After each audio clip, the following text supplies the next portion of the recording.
ஆச்சி பாதாம் ட்ரிங்க். ஆச்சி பாதாம் ட்ரிங்க் ஒன்னு வாங்கினா ஒன்னு ஃப்ரீ. கடலூர் மாவட்டம் சேத்தியாத்தோப்பில் 47 ஆண்டுகளுக்கு முன்பு படித்த அருளானந்தம் உயர்நிலைப் பள்ளி முன்னாள் மாணவர்கள் சந்திப்பு நிகழ்ச்சியில் குடும்பத்தினருடன் பங்கேற்றனர். நிகழ்ச்சியில் அண்மையில் நடைபெற்ற குரூப் 1 தேர்வில் முதலிடம் பிடித்த வாழை கொள்ளையைச் சேர்ந்த கதிர்ச்செல்விக்கு பாராட்டு தெரிவிக்கப்பட்டது.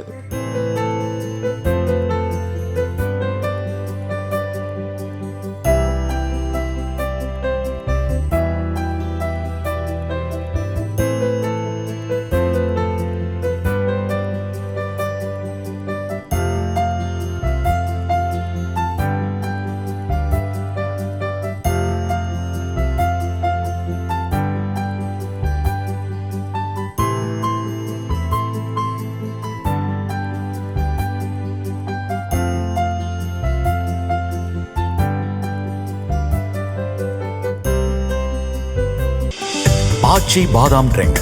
ஆச்சி பாதாம் ட்ரிங்க் ஒன்னு வாங்கினா ஒன்னு ஃப்ரீ.